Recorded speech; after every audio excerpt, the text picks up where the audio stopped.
बच्चों, black body radiation में हमने देखा कि किस तरह से जब ब्लैक बॉडी के टेम्परेचर को हम बढ़ाते हैं तो उच्च ऊर्जा के संगत जो तरंग दैर्ध्य है लैम्डा m का मान है वो कम होते जाता है।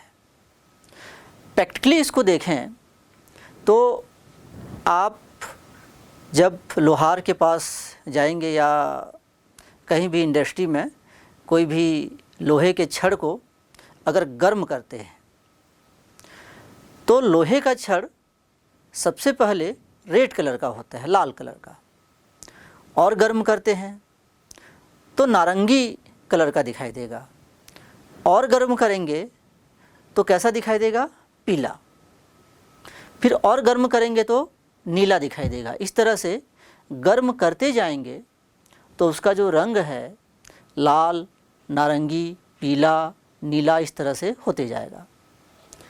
ऐसा क्यों? क्योंकि टेम्परेचर देखिए हम बढ़ा रहे हैं तो जैसा कि ब्लैक बॉडी रेडिएशन में हमने देखा था उसी के अनुरूप यहाँ जो उच्च ऊर्जा के संगत उसका जो तरंग दैर्ध्य है उसका मान कम होते जा रहा है। सबसे पहले लाल का तरंग दैर्ध्य सबसे ज़्यादा है।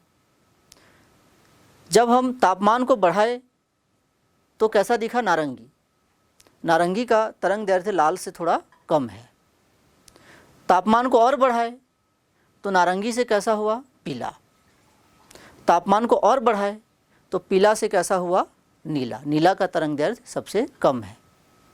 तो तापमान को बढ़ा रहे हैं तो जो उच्च ऊर्जा के संगत जो तरंग दैर्ध्य है उसका मान कम होते जा रहा है।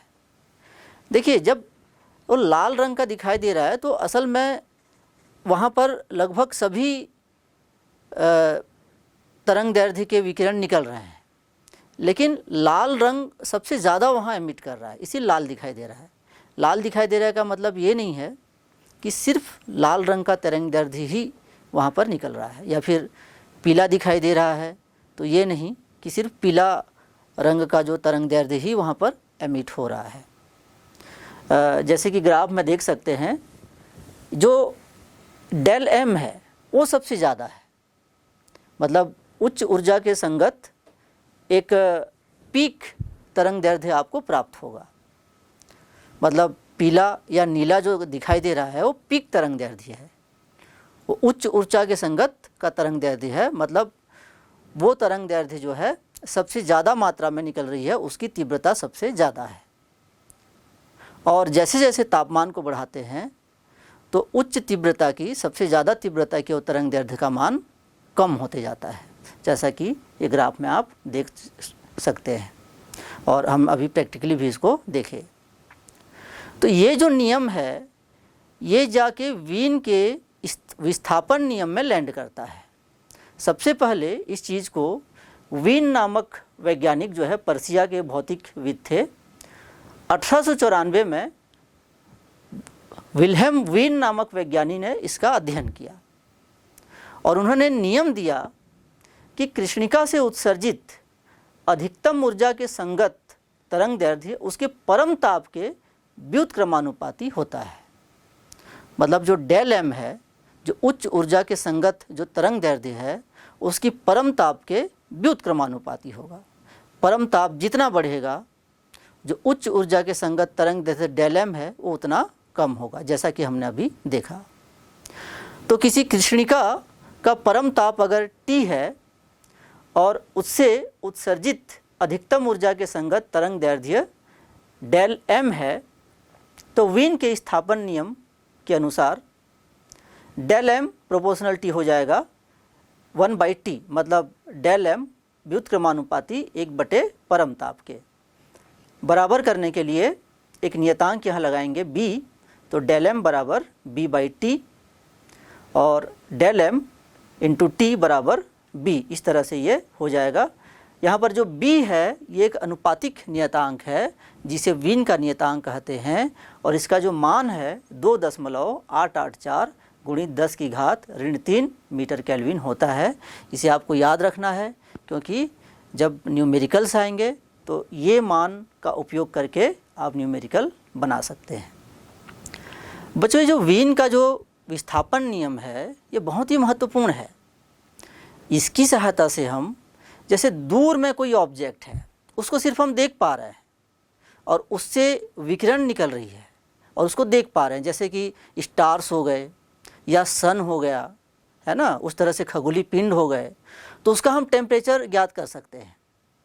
आपको अगर सूर्य का तापमान ज्ञात करना है तो आप सूर्य पे तो जा नहीं सकते कि सूर्य पे गए और वहाँ थर्मामीटर लगा के उसका टेम्परेचर देख लिए। तो यहाँ पर वीन के विस्थापन नियम से हम सूर्य का टेम्परेचर निकाल सकते हैं। जैसे हम अगर सूर्य का टेम्परेचर निकालना चाहें तो हमें ये पता है कि सूर्य से जो विकिरणें आती हैं उसमें अधिकतम ऊर्जा के संगत जिस तरंग दैर्ध्य का विकिरण आता है वो तरंग दैर्ध्य है डेल m का, सूर्य के लिए डेल m का मान होता है 4753 गुणित 10 की घात ऋण 10, मतलब 4753 एंगस्ट्रॉम। ये सूर्य के लिए डेल m का मान प्राप्त होता है।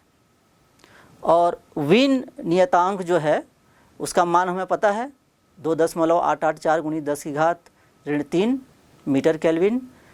तो सूत्र से जो वीन का जो सूत्र है del m into t equal to b से हम टी का वैल्यू अगर निकालना चाहें तो t equal to b by del m, तो बी का मान हम रख देंगे 2.884 गुणित 10 की घात ऋण 3 और डेल m का वैल्यू सूर्य के लिए 4753 गुणित 10 की घात ऋण 10। तो इसको सॉल्व करेंगे तो हमारे पास आता है 6068 केल्विन। सूर्य की सतह का ताप 6068 केल्विन। ये थोड़ा सा ज़्यादा है। एक्चुअल में जो सूर्य का एक्चुअल ताप होता है 6000 केल्विन के आसपास होता है। और इस ज़्यादा क्यों आया? क्योंकि ये जो सूत्र है असल में ये कंप्लीट ब्लैक बॉडी संपूर्ण कृष्णिका के लिए ये वैलिड है। तो थोड़ा सा डिफरेंट आता है, पर ठीक है, क्योंकि दूर में कोई चीज़ है और उसका अप्रॉक्सीमेट वैल्यू लगभग मान भी हमें प्राप्त होता है, तो वो भी हमारे लिए महत्वपूर्ण है।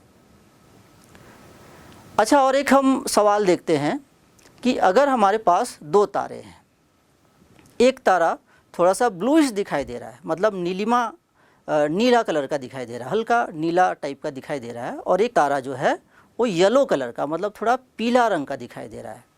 तो हमें बताना है कि कौन सा तारा जो है, कौन से तारे का तापमान ज़्यादा होगा।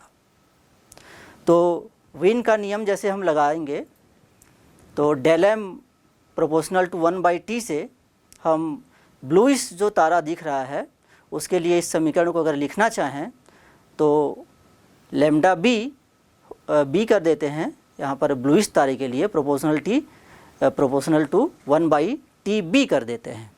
हम मान लेते हैं कि जो ब्लूइश तारे का जो तापमान है TB है और उससे जो अधिकतम ऊर्जा के संगत जो तरंग दैर्ध्य निकल रहा है वो लैम्डा बी है। तब lambda B proportional to 1/TB होगा। और येलो तारे के लिए, मतलब जो येलोइश जो थोड़ा पीला टाइप का तारा दिख रहा है, उसके लिए उस सूत्र को लिखना चाहें तो उस पीले तारे में जो उच्च ऊर्जा के संगत जो तरंग दैर्ध्य है वो अगर लैम्डा वाई है और तारे का तापमान अगर TY है तब lambda Y proportional to 1/TY। अब इसमें लैम्डा बी और लैम्डा वाई को जब हम एक दूसरे से भाग देते हैं, लैम्डा बी से लैम्डा वाई को भाग देते हैं, तो हमें मिलेगा लैम्डा बी बटे लैम्डा वाई बराबर TY बटे TB। अब बच्चों, जो ब्लू कलर का जो तरंग दैर्ध्य है वो वाई कलर के तरंग दैर्ध्य से कम होता है। जो 7 रंग के जो विकिरण हमें दृश्य प्रकाश में जो 7 रंग के विकिरण प्राप्त होते हैं उसमें से जो नीले कलर का जो तरंग दैर्ध्य है वो कम होगा पीले कलर से, क्योंकि बैजानी हपीनाला है ना, होता है बैजानी हपीनाला विबग्योर, उसमें सबसे ज़्यादा तरंग दैर्ध्य रेड का होता है और उससे कम होते होते होते होते सबसे कम तरंग दैर्ध्य किसका होता है? बैगनी का होता है। तो अगर हम ब्लू और येलो को देखें तो ब्लू कलर का जो तरंग दैर्ध्य है वो कम होगा कंपेयर टू वाई कलर के तरंग दैर्ध्य से। तो अगर ब्लू कलर का तरंग दैर्ध्य अगर कम है वाई रंग से, तो यहाँ पर Ty जो है वो कम होगा Tb से। मतलब टेम्परेचर ऑफ येलो स्टार कम होगा टेम्परेचर ऑफ ब्लू स्टार से। मतलब जो तारा नीले कलर का दिखाई दे रहा है, थोड़ा सा नीला टोन लिए हुए है, उसका टेम्परेचर ज़्यादा होगा, और जो तारा येलो टोन लिए हुए है उसका टेम्परेचर और नीले कलर का जो तारा, नीले टोन का जो दिखाई दे रहा है, उससे कम होगा। इसको आप प्रैक्टिकली भी देख सकते हैं। अच्छा, हमारे छत्तीसगढ़ में जो है एक नांगर तारा होता है। नांगर तारा ये देखिए इस तरह का होता है। असल में जो नांगर तारा बोलते हैं ना, ये ओरियन कॉन्स्टेलेशन का हिस्सा है, ओरियन तारामंडल का हिस्सा है। तो ये नांगर तारा में आपको ये विकर्ण में, इसके जो चारों तरफ जो 4 तारे हैं, उसके विकर्ण में 2 तारे आपको दिखाई देंगे उसके विकर्ण में। तो उसमें से एक तारा को आप ध्यान से देखेंगे जिसका नाम रीगल है, वो आपको थोड़ा सा ब्लूइश टोन लिए दिखाई देगा, और एक तारा को देखेंगे जो नीचे में है, वो थोड़ा सा येलोइश टोन लेके दिखाई देगा। जो ब्लूइश टोन लिए जो तारा है उसको रीगल नाम है उसका टेम्परेचर ज़्यादा है। और जो येलोइश टोन, मतलब वो पीला कलर का टोन लिए जो तारा दिखाई दे रहा है आपको, उसका नाम है बीटल जूस। वो एक लाल दानव तारा है। लाल दानव तारा के बारे में आपने पढ़ा होगा। तो इसका टेम्परेचर जो है कम होगा। तो ये आप जो है प्रैक्टिकली आप इसको देख सकते हैं। बच्चों, ब्लैक बॉडी रेडिएशन में हमने और एक चीज़ देखा था।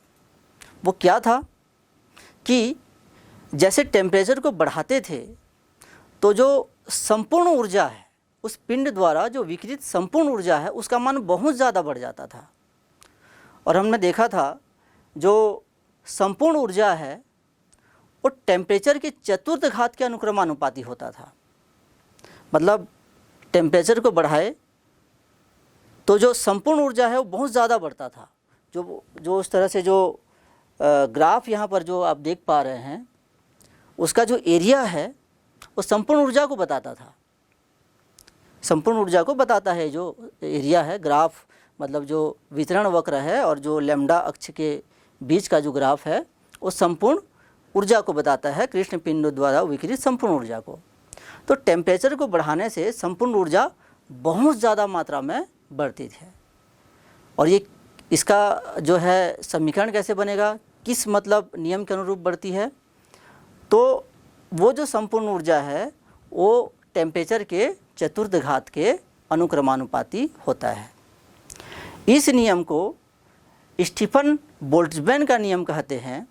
और सबसे पहले सन 1779 में जो रूसी वैज्ञानिक जोसेफ स्टीफन थे, उन्होंने प्रयोग करके प्रयोगात्मक रूप से इस नियम को साबित किया। उसके बाद उनके जो शिष्य रहे, सन 1884 में स्टीफन के शिष्य रहे लुडविग बोल्ट्जमैन, उन्होंने ऊष्मागतिकी के नियम के द्वारा इस नियम को थ्योरेटिकली साबित किया।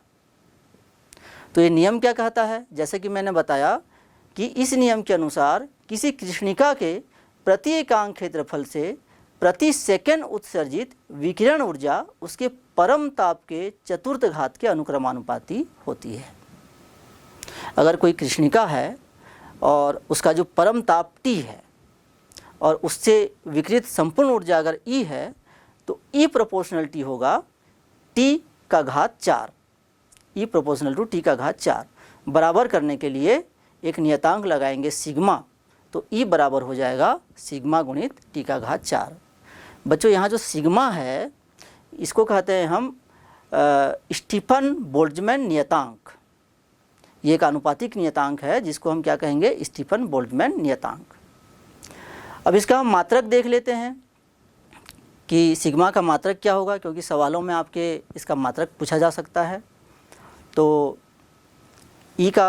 E बराबर सिग्मा गुणित T का घात 4 से सिग्मा बराबर हो जाएगा E बटे T का घात 4। तो यहाँ पर हम सिग्मा का मात्रक निकाल सकते हैं। तो E का मात्रक बटे T का मात्रक मतलब ताप का मात्रक का घात 4। तो E का मात्रक, E क्या है, ऊर्जा जो विकिरित ऊर्जा है प्रति एकांक क्षेत्रफल और प्रति सेकेंड। तो ये एक तरह से उत्सर्जन क्षमता है। तो उत्सर्जन क्षमता का मात्रक हमने देखा था, है ना, पहले हम निकाल चुके हैं पहले के लेक्चर में। तो ई का मात्रक मतलब उत्सर्जन क्षमता का मात्रक यहाँ रख देंगे, क्या होता है, जूल प्रति मीटर स्क्वायर गुणित सेकेंड। और टी का मात्रक मतलब ताप का मात्रक केल्विन का घात 4। अच्छा, जूल प्रति सेकेंड को हम वाट लिख सकते हैं, तो ऊपर में क्या हो जाएगा, वाट प्रति मीटर स्क्वायर, और फिर नीचे में क्या हो जाएगा, केल्विन का घात 4 मतलब के का घात 4। तो इस प्रकार से क्या आ जाएगा, वाट प्रति मीटर स्क्वायर गुणित केल्विन का घात 4। तो ये इसका सिग्मा का ये मात्रक होता है। इसका जो एसआई में स्टीफन नियतांक का जो मान होता है, ये होता है 5.67 गुणित 10 की घात ऋण 8 वाट प्रति मीटर स्क्वायर गुणित के का पावर 4। ये आपको मान जो है याद रखना है, क्योंकि परीक्षाओं में जो है जो आंकिक प्रश्न होते हैं उसमें इसका उपयोग होता है। अब आइए हम इसका विमी सूत्र भी देख लेते हैं, क्योंकि विमी सूत्र भी हो सकता है पूछा जाए परीक्षाओं में, और हमें जानना चाहिए विमी सूत्र कुछ कुछ चीज़ों का। तो विमी सूत्र सिग्मा का क्या हो जाएगा, सूत्र है सिग्मा बराबर ई बटे टी का घात 4। तो ई मतलब कि जैसे कि मैंने पहले कहा उत्सर्जन क्षमता, उसका हम मात्रक और विमी सूत्र दोनों देख चुके हैं। तो ई का विमी सूत्र देखिए क्या होगा, एम एल का स्क्वायर टी का पावर -2 बटे एल का घात 2 गुणित टी। तो ये ई का विमी सूत्र हो गया। और टी का क्या हो जाएगा, टी का घात 4, उसका विमी सूत्र मतलब टेम्परेचर का घात 4 मतलब के का पावर 4। तो इसको हम सॉल्व करेंगे तो सिग्मा का विमी सूत्र हमें मिल जाएगा एम एल का पावर 0 टी का पावर -3 और के का पावर -4। अगर आपको उत्सर्जन क्षमता का विमी सूत्र पता है जो कि एम एल का पावर 0 टी का पावर -3 होता है, तो उसमें सीधा सीधा आप के का पावर -4 लगा दीजिए। तो क्या बन जाएगा, ये जो स्टीफन नियतांक है उसका आपको विमी सूत्र ये बन जाएगा ये। तो इस तरह से आप उत्सर्जन क्षमता का अगर विमी सूत्र आपको पता है तो उसमें सिर्फ के का पावर -4 जोड़ के आप जो है स्टीफन नियतांक का जो है विमी सूत्र आप ज्ञात कर सकते हैं।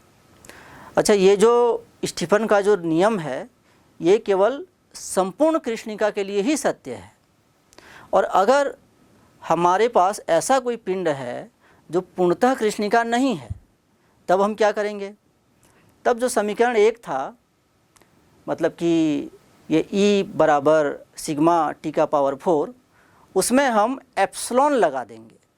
जहाँ एप्सिलॉन क्या है, एप्सिलॉन उस पिंड की एमिसिविटी है, उत्सर्जकता है। तो किसी पिंड के लिए अगर इस सूत्र का इस्तेमाल करना चाहें तो ये हो जाएगा ई बराबर एप्सिलॉन गुणित सिग्मा गुणित टी का पावर 4। अच्छा, अगर कोई कृष्णिका ऐसा है जिसके संपूर्ण जो क्षेत्रफल है उससे विकृत ऊर्जा हमें ज्ञात करना है, मतलब यहाँ प्रति एकांक क्षेत्रफल वाली बात नहीं है, संपूर्ण क्षेत्रफल से ज्ञात करना है, और संपूर्ण क्षेत्रफल है ए। तब समीकरण नंबर 1 में हम ए लगा देंगे। अगर संपूर्ण क्षेत्रफल ए है तब उसमें ए लगा देंगे, और सूत्र हमारा बन जाएगा ई बराबर सिग्मा गुणित ए गुणित टी का पावर 4। अच्छा, अगर पिंड की सतह का संपूर्ण क्षेत्रफल जो है ए है, तब समीकरण जो 2 है उसमें ए फिर से लगा देंगे। तो ये पिंड की ए क्षेत्रफल से विकृत ऊर्जा का मान निकल जाएगा, किसी पिंड की ए क्षेत्रफल से विकृत कुल ऊर्जा का मान निकल जाएगा। तो ये क्या होगा, ई बराबर एप्सिलॉन सिग्मा ए गुणित टी का पावर 4। तो ये इस तरह से ये 4 सूत्र बनते हैं। जो मूल सूत्र है वो समीकरण नंबर 1 है, जो प्रति एकांक क्षेत्रफल और प्रति सेकंड उत्सर्जित विकिरण ऊर्जा के लिए वो सूत्र दिया जाता है। अगर आप उसमें प्रति एकांक क्षेत्रफल ना करना चाहें, किसी क्षेत्रफल के लिए हम करना चाहें तो उसमें ए लगा सकते हैं, और अगर किसी पिंड के लिए अगर उसको हम इस्तेमाल करना चाहें समीकरण नंबर 1 को, तो वहाँ पर एमिसिविटी मतलब एप्सिलॉन आपको लगाना पड़ेगा। तो इस तरह से ये सूत्र को आप अपने तरीके से बना सकते हैं। आपको समीकरण नंबर 1 को ही याद करना है, और बाकी चीज़ें जो है अपने मन से आप बना के लिख सकते हैं।